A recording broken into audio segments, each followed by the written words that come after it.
I was cut off by my kids for a decade, now they want back in, but I'm guarding my peace, choosing healing, and meeting my first grandchild. I married young, fresh out of high school, swept up by what felt like true love. We were impulsive, ready to take on the world together. By the time I was 25, we had 3 kids, Jason, Emily, and little Sarah. We built a life that, on the surface, looked picture perfect, but underneath, the cracks were starting to show, exacerbated by hidden resentments, and my then-wife's growing distance. When our oldest, Jason, was 10, my wife started having an affair. The unraveling of our marriage was swift and brutal, culminating in a separation that left deep scars, especially since we decided to keep the real reason hidden from the kids. They didn't know why we divorced, only that soon after, their mother and I lived separate lives. This secrecy bred resentment, and as the years passed, it seemed they blamed me exclusively. The relationship with my kids deteriorated as they grew older. Each birthday, each holiday felt more strained than the last. I watched helplessly as the distance grew, feeling more like a wallet than a father. Whenever I reached out, tried to explain or showed affection, it was met with cold indifference or outright hostility, often encouraged by their mother's subtle insinuations about my character and intentions. Then came the lowest point of my life, an overdose attempt that landed me in the hospital. It was a wake-up call, a realization of how far I had fallen. My boss, a steadfast friend, offered me a lifeline, a job across the country. Desperate for a change, I took it. It was a chance to escape, to build something new without the shadows of my past constantly hovering over me. In this new city, life slowly began to piece itself back together. I met Anna, a woman with a gentle strength who seemed to see right through the facade I had built around my old wounds. She was patient, loving, and offered a new perspective on life, one rooted in understanding and recovery. With her help, I battled out of the severe depression that had gripped me for years. 10 years passed in this new life, and I was happy. Genuinely happy. Anna and I had 2 wonderful children, and I had all but severed ties with my past, including telling my mother to stop updating me about my estranged children. Sometimes, late at night when the house is quiet, I sit on the porch with a cup of coffee, staring at the stars, and the weight of everything hits me all at once. It's a strange mix of emotions swirling inside: gratitude for the life I've built with Anna, pride for the steps my children, Sarah and Jason, are taking toward healing, and an ache that lingers from the years of silence and hurt. Becoming a grandfather has brought a joy I never thought I'd feel again, a lightness that makes my heart swell when I hold my granddaughter. But it's also stirred up memories of my own kids when they were small. Of a time when I thought our family would always be whole. Those memories are bittersweet, tinged with the sting of betrayal from my ex-wife, and the distance that grew between me and my children, fueled by lies I couldn't counter at the time. There's a part of me that still fears letting them back in. I've worked so hard to claw my way out of that dark place, the one that led to the hospital all those years ago. The thought of reopening those wounds, of risking the peace I've found, feels like standing at the edge of a cliff. Yet, there's another part, a quieter, hopeful part, that wonders if this could be a chance to mend something I thought was broken beyond repair. Sarah's laughter when we pick out baby clothes, Jason's tentative smiles at family dinners, they chip away at the walls I've built. But trust is fragile, and I'm terrified of being hurt again, of letting my younger kids or Anna down by diving back into a past that nearly destroyed me. Therapy has been my anchor, helping me untangle this mess of feelings. I'm learning to forgive, not just my kids, who were caught in their mother's manipulations, but myself for the guilt I've carried, for the years I couldn't be the father they needed. Meeting my ex-wife, seeing her frail and regretful, stirred a storm in me, anger, pity, and a strange sense of closure all at once. I don't know if I'll ever fully forgive her, but I'm starting to understand that holding on to that anger only hurts me. Anna's steady presence, her hand in mine during these turbulent moments, reminds me that I'm not alone in this. I feel hopeful, but it's a cautious hope, tempered by the scars of the past.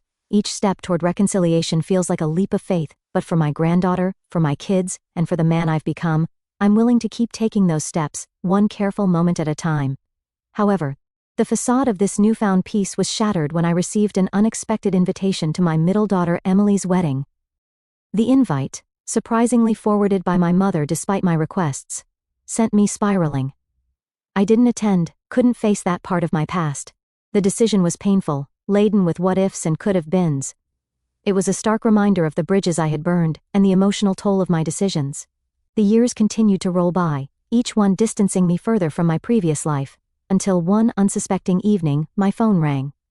A familiar area code flashed across the screen.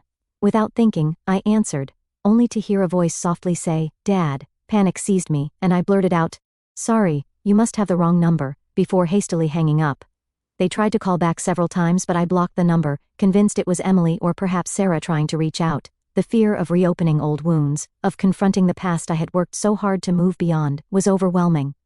I found myself shaken, the old anxieties and fears creeping back in. Now as I recount this tale, I wrestle with mixed emotions. Am I justified in wanting to keep these doors closed to protect the life I've rebuilt? Or am I simply running from my responsibilities, my past? The thought of facing my children now, after all these years, brings a turmoil that I thought I had long overcome. Am I in a hole for turning away from them, or is this just a necessary measure to maintain my sanity? This narrative isn't just about the mistakes of the past, or the attempts at redemption, it's about the ongoing struggle between duty and self-preservation, the constant balancing act of dealing with consequences that time does not heal. Top comments before update. Comment 1. If one or more of your kids wanted to apologize to you and establish a relationship, would you be open to it? Is there room for healing? If so, is there anyone who could be the go-between on your behalf and see what they wanted? Parental alienation is a form of brainwashing, so their behavior, which you never deserved, could have stemmed from that. Your children also didn't deserve this brainwashing. I fully understand why you would not want to open that door again. If one or more of your kids is seeing things more clearly now, the potential for healing could be huge. The choice is yours, and you are not the a-hole regardless of which choice you make. Comment 2. This is a great perspective. My mother-in-law brainwashed my husband and his sister against their father. They haven't talked to that man in 40 years. He wasn't father of the year, but he wasn't a monster either. Your ex-wife has done the maximum amount of damage that can possibly be done. What are you achieving by protecting her? Tell them and get it off your chest, then move on. They can decide if they want to believe you or not, and whether or not they want to be in your life. Keep in mind the same manipulative person who did this to you is the person raising your children. They probably have a better idea of who she is and what she is capable of than you might realize. Comment 3. Well, I got my son's mother pregnant just out of high school at 18, her 20. Tons of cheating, her, almost, went to jail twice for her embezzling from where she worked. Put the money in my bank account. I tried to change who and how I was. Not a very good person, but knew I needed to be better for a lot of reasons. Tons of other things to mention, but I digress. His mom would call and say he wanted to see me, so I would drop everything and spend time with him. Things were very standoffish from him because, of course, he wasn't around me all the time and only knew of me from what his mom had told him. He would ask questions, and I would answer them if I could. Some were about things his mom said. If it wasn't true, I would just say I remember things differently and leave it at that. Back to Mom. When things ended with us, I had found out she had a threesome, and I went to her house late at night. Did something I shouldn't have, not hands-on people. But I told her when he turned 18, I was going to tell him everything that went on, and he would know the truth. As he got older, he would call. We'd talk and stuff. Then he was able to drive, so we'd spend time together talking about the past, him getting to know more about me, and me knowing more about him. At that time, my wife and I had just had our daughter and had even talked about him moving in with us, his suggestion. Moving ahead, he went to college, dropped out. His mom called me multiple times to call and talk sense into him, ironically, but to no avail. He then goes into the Navy. We stay in touch. He's on leave at base and collapses. Apparently, his pre-workout drink messed his heart up. He had to take leave for 6 months to recover, same as college, didn't do what he needed to stay in shape, for PT test to get cleared, and was kicked out. I moved during this time as he was stationed on the East Coast. I would ask to spend time with him, and he didn't want me to come there, okay? He kept going back home to Florida, about once a month to see his mom. I'd gotten to the point, and asked him to come and see us. A 5-hour ride from where he was versus Florida. Said maybe, okay, let it ride. Then, before Christmas, as we were talking, I had picked up on things he was saying, and asked him later when he was getting married, and he laughed it off and said they weren't that far in the relationship for that. I had said a number of times before that when he got married, I couldn't see it in person, but it was what it was. A week later, my wife shows me the Facebook post of him getting married. That's when I cut him off, period. I had opened myself and my family to him, and he lied about it. It wasn't a small lie, and I had always told him not to lie to me as I would be the last one to ever judge him or anybody. He lied. He tried calling 2 or 3 more times, but I never answered him or texted back when he texted. I will never speak to him again, not a chance, ever. Many more things happened along the way. Too much to put in here, but I fought to be a part of his life as much as I was allowed. That was the end of all of it 8 years ago. Update 1. First up, I got a call that really threw me for a loop. It was from my uncle, telling me it was my oldest daughter Sarah, trying to get back in touch. That was a lot to process, especially with everything else that's been going on. As you can imagine, Reading through all your comments and advice has been overwhelming but also super helpful. I appreciate everyone weighing in with their perspectives. I've taken a significant step for my own mental health. I reached out to my therapist, who thankfully had an opening this Monday. I've already called my boss to take the day off because I really need to focus on this. The plan is to jot down everything I can think of that's been troubling me, and then discuss it all with my therapist. My wife Anna will be there too to help sort through it all. We're thinking of tackling this via email for now, because waiting around for calls just adds to the stress. One of my biggest worries in all this is my kids, both my older children from my first marriage and my younger ones with Anna. I really don't want them to start forming a relationship with someone who might just disappoint them or, worse, hurt them in some way. It's something I need to talk through with my therapist. I want to make sure I handle this delicately and correctly, not just for my sake but for theirs too. Honestly, that's about it for updates at the moment. I've gained so many different perspectives from all of you, and while it's been incredibly helpful, it's also a bit much to take in all at once. I think this is going to be a slow and careful process. I'm still not even sure why Sarah's trying to get in touch now after all this time. I did make a temporary decision to unblock that number just long enough to tell her I'd send an email address where she can reach me later. Even doing that was tough. Anna actually had to type out the message for me. I noticed some of you were worried I might be using drugs or something, but just to clear up any misunderstandings, the only time I ever took anything was that one desperate moment years ago, trying to cope with everything. I haven't touched anything since. My youngest, Sarah, is 19, and my oldest, Jason, is 24. It's been 2 years since we last spoke. I hope that clears up any confusion or concerns you might have had.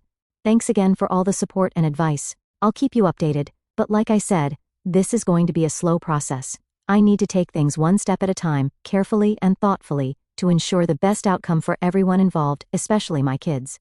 Update 2: after sending that cautious email to my daughter Sarah about possibly reconnecting, she replied quicker than I thought she would.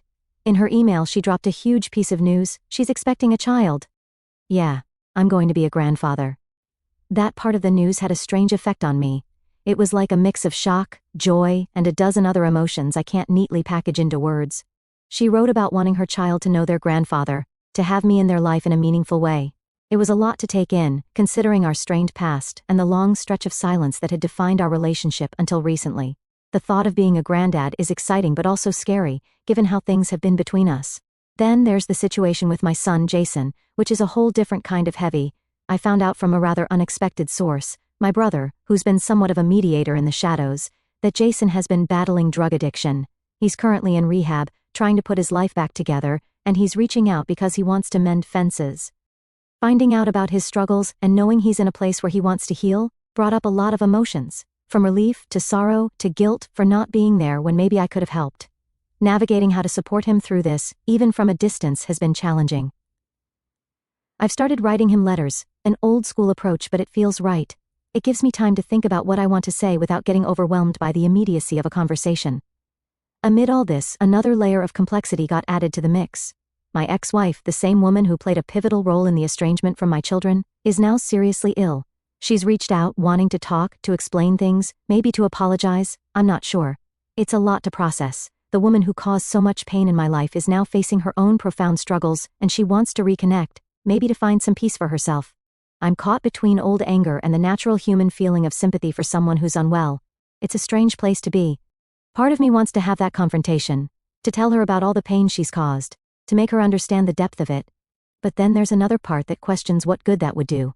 Would it change anything? Would it make me feel better? Or would it just reopen old wounds that have taken so long to heal?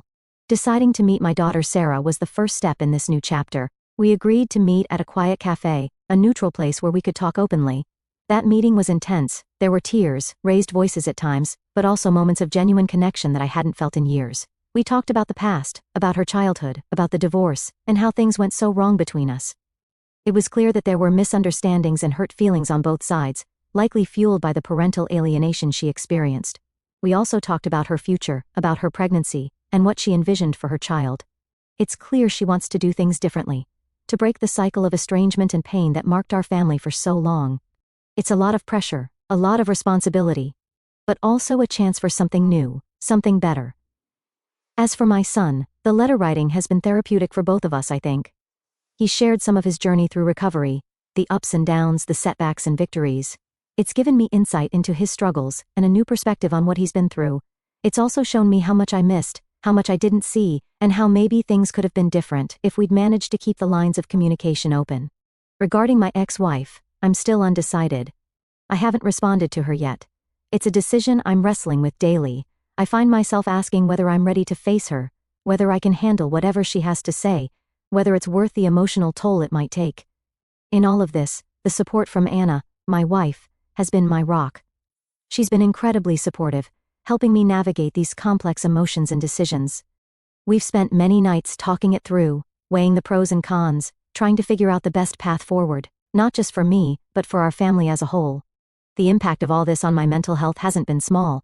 There are days I feel overwhelmed, unsure if I'm making the right choices, if I'm handling things the best I can. But I'm trying to take it one day at a time, to process each piece of information, each emotion, as it comes, and to make decisions that are thoughtful and considerate, not just reactive. Reflecting on all of this, it's clear that this journey of reconciliation and healing is going to be long and complicated. There are no easy answers, no quick fixes. It's going to require patience, understanding, and a lot of hard conversations. But I'm hopeful that out of all this pain and complexity, something good can emerge, something lasting. Thanks for sticking with me through this long update. Your words of encouragement and advice have meant the world to me. I'll keep you posted on how things progress, on the ups and downs, and on the lessons learned along the way. Here's to hoping for more ups than downs in the days to come. Update 3: Your insights and encouragement have been a beacon during these tumultuous times, so thanks for that. After much internal debate and several sleepless nights, I decided to meet with my ex-wife.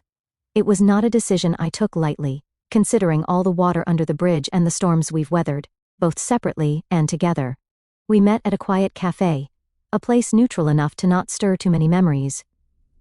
Seeing her after all these years, visibly weakened by her illness, was a shock to the system. She spoke a lot, mostly apologies, expressing regrets about her past actions and the destructive path she led us down. She tried to explain her reasons, mostly rooted in her own insecurities and failures. I listened more than I talked, a part of me processing the pain while another part was oddly detached, trying to find some semblance of understanding in her words. It was an emotionally draining meeting, and I left feeling a mixture of relief and exhaustion. Forgiveness hasn't come fully yet, but I'm on the path to understanding, and maybe that's a start. On a brighter note, the relationship with my daughter Sarah has taken a positive turn. She's nearing her due date, and the anticipation of welcoming a new life has somehow brought us closer. We've spent weekends picking out baby stuff, setting up the nursery, and just talking, really talking, about our lives, hopes, and fears. It's been a healing process, repairing old wounds with new memories. This experience has given us a project to focus on together. And it's more than just preparing for a baby, it's about laying down the foundation for a new phase in our relationship. My son Jason's journey has been equally heartening. His completion of the rehab program marked a significant milestone, and the man he's becoming fills me with pride. We've been meeting up regularly, taking it slow, allowing ourselves the space to explore this new dynamic. He's been joining family dinners, and seeing him interact with his siblings has been reassuring. There's awkwardness, sure, but beneath that, there's a genuine effort on all sides to connect, which is more than I could have hoped for. Anna, my incredible wife, has been nothing short of amazing through all of this. Her support isn't just in the big gestures, but also in the quiet moments when I've needed it most. Her growing relationship with my children from my previous marriage is developing at its own pace. It's cautious, yet there's a mutual respect that I believe can blossom into something meaningful with time. She's been involved in every step, helping navigate the complexities of blending two families, always with a grace that amazes me. One of the unexpected joys has been the interest from my younger kids in getting to know their older half-siblings. They ask questions, show a keenness to connect, and have brought a lightness to family gatherings that might otherwise have been tense. These interactions, though still in their early stages, hold a promise of a blended family that not only coexists but supports one another. Mentally, I'm in a much better place. Regular therapy has been transformative, providing me not just with coping mechanisms but also with insights into my own behaviors and fears. Learning to forgive others has been challenging, but learning to forgive myself has been another journey altogether. Each session, each conversation, helps peel back layers of guilt and regret, replacing them with something a little more like hope. Looking ahead, there's still a lot of road to travel. Relationships are complex beasts, and they require constant nurturing. The work isn't easy, and there are days when the old fears and doubts creep back in, whispering that it's all going to fall apart again. But then I look at how far we've come, how far I've come, and I find the strength to keep going. to keep trying, to keep building. The excitement of becoming a grandfather is something I'm looking forward to with a mix of joy and nerves. It represents a new chapter, not just for my daughter, but for me as well. It's a chance to experience the joys of young life again, through a lens of wisdom gained from many hard-learned lessons. It's also a reminder of the cycles of life, of how we get chances for redemption in ways we might not expect. In this update, I wanted to convey not just the changes and challenges, but also the quiet victories, and the soft moments of realization that come unexpectedly. Whether it's a smile across the dinner table, or a successful conversation that ends with a hug, instead of a hurried goodbye, these are the moments that stitch the fabric of our newly reconstructed family tighter together. Thanks for walking this path with me, for your stories and advice, for your tough questions and kind words. I'll keep sharing as this journey unfolds, through the ups and downs, the setbacks and successes. Here's to more ups than downs, to more healing than hurt, and to finding peace in the chaos of change.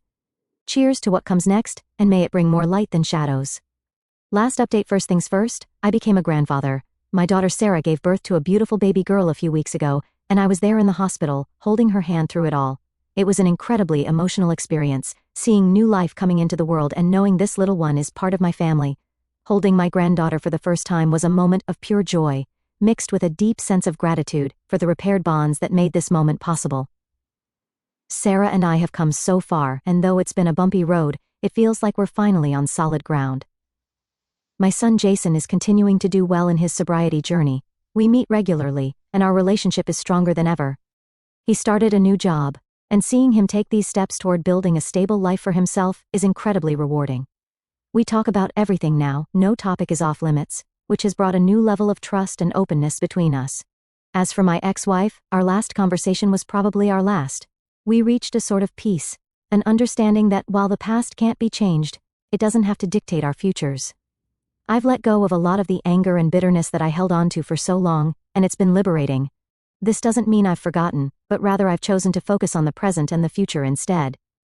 Anna, as always, has been my cornerstone throughout all of this. Her unwavering support and love have made all the difference. She's embraced my children and granddaughter as her own, and her capacity for kindness and compassion seems boundless. We've grown closer through these experiences, navigating each challenge and celebrating every victory together.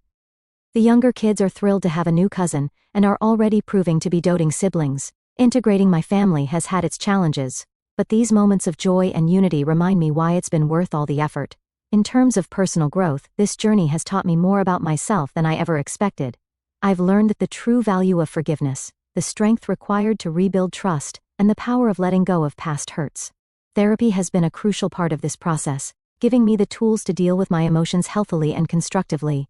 Looking back, if someone told me a few years ago that I would be where I am now, I would have been skeptical, to say the least. But life has a way of surprising us, of throwing us into the deep end and giving us the chance to swim. I've learned that it's not just about surviving the storm, but also about learning how to dance in the rain, to embrace each challenge and find the lessons it holds. As I close this chapter, I'm not just saying goodbye to the past, but also looking forward to the future with a hopeful heart. I plan to spend more time with my family, to cherish every moment with my granddaughter, and to continue building those bonds that we've worked so hard to strengthen. Thank you all for your support, your advice, and your kind words throughout this journey. Your comments have been a source of comfort and wisdom, helping guide me through some of the toughest times. While this is my last update, I'm excited about what's next, and ready to embrace whatever comes with open arms. Here's to new beginnings, to family, to love, and to life. May we all find peace and happiness on our paths. Cheers to the road ahead, and thank you from the bottom of my heart for being a part of my journey.